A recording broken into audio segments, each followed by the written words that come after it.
سبحان الله وبحمده عدد خلقه ورضا نفسه وزنة عرشه ومداد كلماته. اللهم لا سهل إلا ما جعلته سهلا ولا تخزني يوم يبعثون يوم لا ينفع مال ولا بنون إلا من أتى الله بقلب سليم.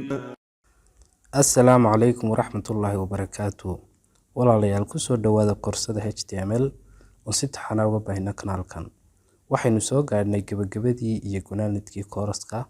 Waxaanaynu qaadan doonaa casharkii ugu dambeeyay ee koorsada, kaas oo aan in muddaaba soo wadnay. Waxaanay mahad oo dhammi u sugnaatay Rabbi subxaanahu wa tacaala inoo suurtageliyay in aan gaarno hadafkeena. Mar labaad waxaan u mahad celinayaa asxaabtii sida joogtada ula socotay kooraska, dhiirigelintooduna ay ahayd shidaalka aan ku karaar qaato. Muddadii kooraskan aan soo wadnay waxaan soo qaadanay 18 cashar oo mid walba aan si faahfaahsan uga soo hadalnay. Haddii casharada wax ka mid ah ay kaa dhiman yihiin, waxaan kugula talin lahaa waa taxana sheekadu yahay inaad soo dhammaystirato wixii kaa dhiman. Waa sida aan u arko inaad kooraska ula jaan qaadi karto. Maanta waxaynu qaadan doonaa casharkii 19aad inagoo ku baran doonaa taag la dhaho meta. Taagga meta waa mid ka mid ah taagaga ugu muhiimsan ee koodhiska website-yada casriga. Meta waxay website-ka u qabataa waxyaabo badan sida website-kaaga in si fiican looga arko any device. Any device waxaan ka wadnaa qalabada kala duwan ee aad ku daalacan karto internetka sida mobilada, iPad-ada, laptopiska, tabletiska iyo noocyada kala duwan ee kombiyuutarada. Dhammaan qalabada meta waxay saamaxaysaa in si fiican looga arko website-kaaga. Meta shaqadeedu intaas oo kaliya maaha. Waxyaabaha kale ee website-keena ka saacido ama ay qabato waxaa ka mid ah website-kaagu in uu si automatic ah isu refresh gareeyo adoo awood u leh inaad cayinto muddada hadba la refresh gareynayo website-kaaga. Sidoo kale meta waxay ka qayb qaadataa Google in aad fahamsiiso website-kaagu waxa uu ku saabsan yahay si hadhow haddii netka shayga looga baaro website-kaaga loo soo qabto. Taagga meta meesha lagu qorayo ama location-ka uu dhaco waxa uu fadhiistaa labada hii dhexdooda ayaad ku qoraysaa. Waxaan filayaa hadda inaad xog buuxda ka haysato taagga meta, bal aynu isla eegno taagga sida looga shaqaysiinayo iyo noocyadiisa. Waxaynu soo furanaynaa editor-keennii yaraa ee Notepad++. Programkii editor-ku waa kan inoo soo kacay. Daaqadan cusub ee inoo furan ayaynu save gareynaynaa marka koowaad. Waxaynu dhigaynaa desktop-ka. Magaciisana waxaynu ka dhigaynaa responsive.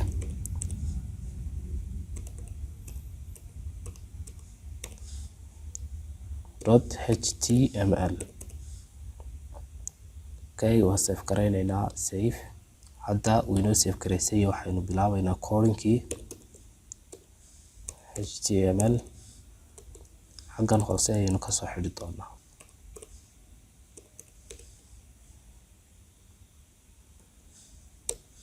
HTML-ka furan agtiisa waxaynu ka furi doonaa head isna.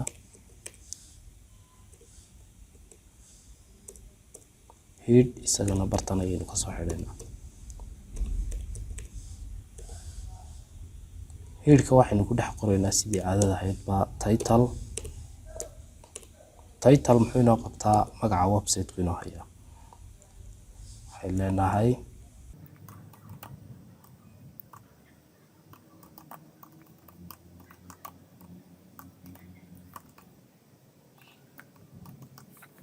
how to make your web responsive. Okay, title baynu halkan ka soo xidhi doonaa. Waxaa inoo haray taaggii booliga, isagana bartan aynu ka furi doono. HTML-kan agtiisa ayaynu ka soo xidhi doonaa.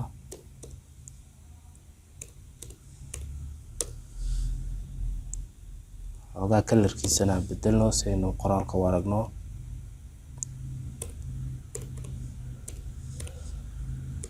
Equal double quotation background minus color. Laba dhibcood waxaynu qoraynaa green.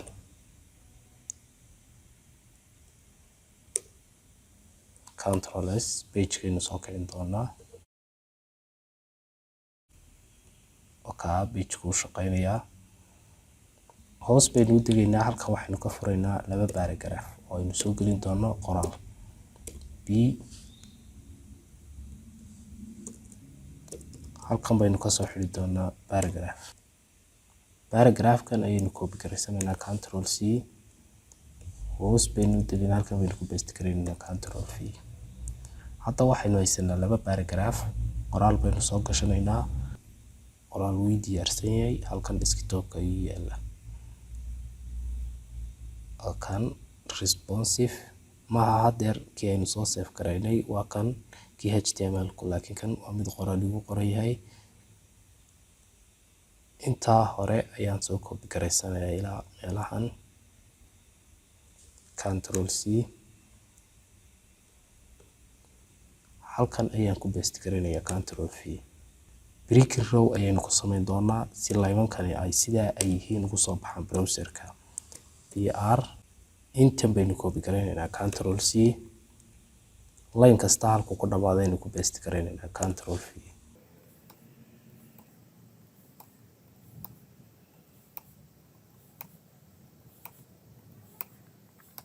control s qoraal kala isna halkan baynu soo gelinaynaa waxaynu sameynaynaa inaynu nodekeennii kale ka soo qaadano intan dhexe ayaan iyana soo qaadanayaa control c paragraphkeennii labaad ayaan ku paste garaynayaa control v halkan iyana break row bay samayn doonaa br waynu copy garaysanaynaa control c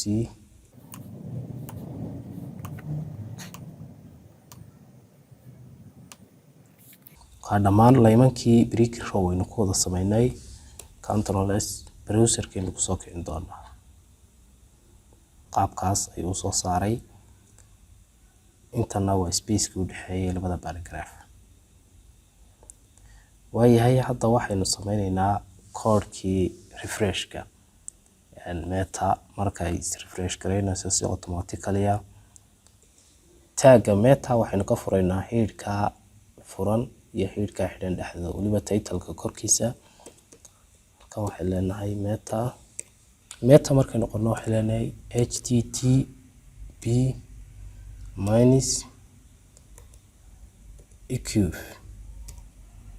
equal double quotation waxaan ku dhex qoraynaa halkaana refresh in page-kii la refresh gareeyo ka yara baxaynaa content baynu qoraynaa content muddada la refresh garaynayo equal ala mid noqoto bay leenahay double quotation inta aynaan waqti cayiman oo is refresh gareeyo aynaan siin paragraphyadan ayaynu samayn doonaa ciwaano waxaynu furaynaa h2 ciwaanka waxaynu ka dhigaynaa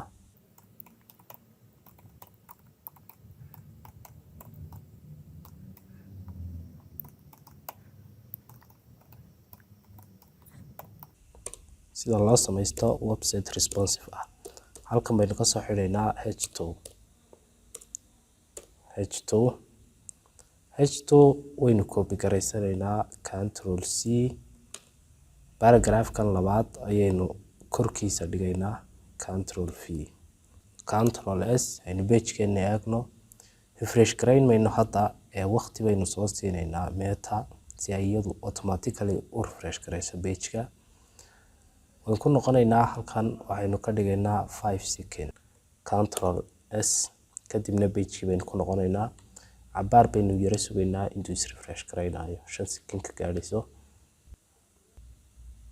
wakaasi automatica ayuu isu refresh gareeyay waan u jeednaa markaan in yar joognaba automatically isaga is refresh garaynayo wataa dhaqdhaqaaqaysa halka ay refresh to tagga meta ee refreshna qaabkaas ayuu shaqeeyaa waxaan sameynaynaa tagga kale xiga ee meta kaas oo Google ka fahansiinaya website-keenu waxa uu ku saabsan yahay metadan laftarkeeda hoosteeda ayaan imaan kadibna waxaan furayaa tagga meta way leenahay waynu yara baxaynaa name bay leenahay magaca waxa la mid noqdo equal double quotation education ayuu ku saabsan yahay website-ku ka yara baxaynaa waxaan leenahay content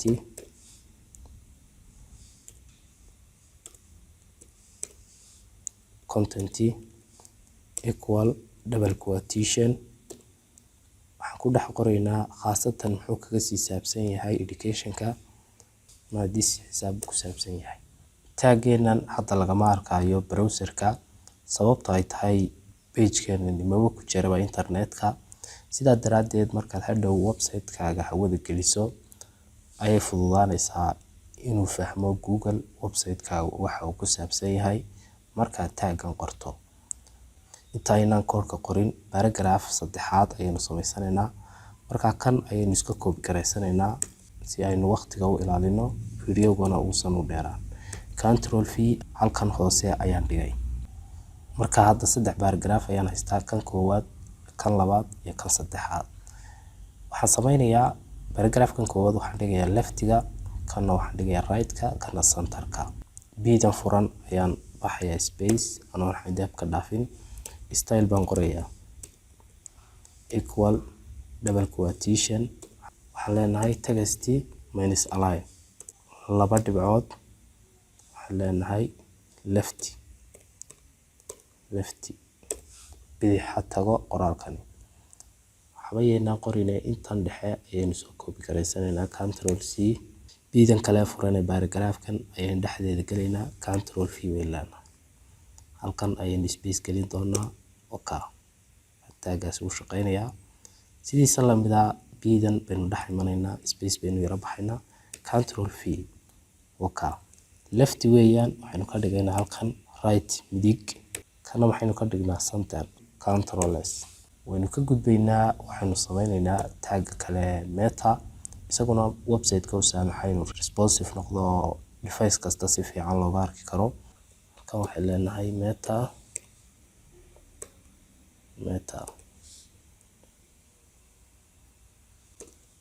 space baynu baxaynaa, name baynu qoraynaa equal double quotation viewport. space baynu baxaynaa, halkan waxay leenahay content equal double quotation. waxaan ku dhex qoraynaa width markaan qorno waxaan leenahay equal device minus width, haddana hakad baynu kusoo xidhaynaa. initial minus scale equal 1.0. initial scale-ku aan la mid noqdo 1.0. waxaynu sameynaynaa Control S inaynu nidhaahno. page-keeni baynu ku laabanaynaa, laakiin inagoo aan refresh garaynba ayuu si automatically isu refresh gareeyay. qoraalkeeni mid bidix yaala, mid midig yaala iyo mid bartamaha yaala. waxay labadan H2 raaci weyday iyagoo amarka kumay jirin, amarku paragraph-ka uun buu ahaa. marka waxay sameynaynaa imika qoraalkeenu isagoo sidaa yahay, habka uu deviceska kala duwan ugu soo baxayo. si aad u tijaabiso waxaad tagaysaa calaamadaha koonaha, kadibna waxaad kasii dooranaysaa more tools-na waxaad kasii tagaysaa developer tools. qaabkan ayaa inoo soo baxay. halkan waxaynu ka dooranaynaa device-ka aynu rabno inaynu ku tijaabino. waxaan oo dhan waa devices la isticmaalo. Moto G4 waa mobile baan filayaa. Galaxy S5 isna waa mobile. Galaxy S5 kaas aynu ku tijaabinaynaa. Galaxy F5 qaabkan ayuu ku soo baxayaa. bal mid kale aynu ku tijaabino, isna way badan yihiin. iPhone 6 ilaa 8 isna bal aynu ku eegno. qaabkan ayuu ku soo baxayaa kuwan kalena iyana waa mobile iyo tablets. waa kan waa iska computer baan filayaa. marka qaabkaas ayuu responsive u shaqeeyaa. course-keeni saas ayaynu ku khatinay. intii aan laga baray luqadan HTML waan soo gudbiyay.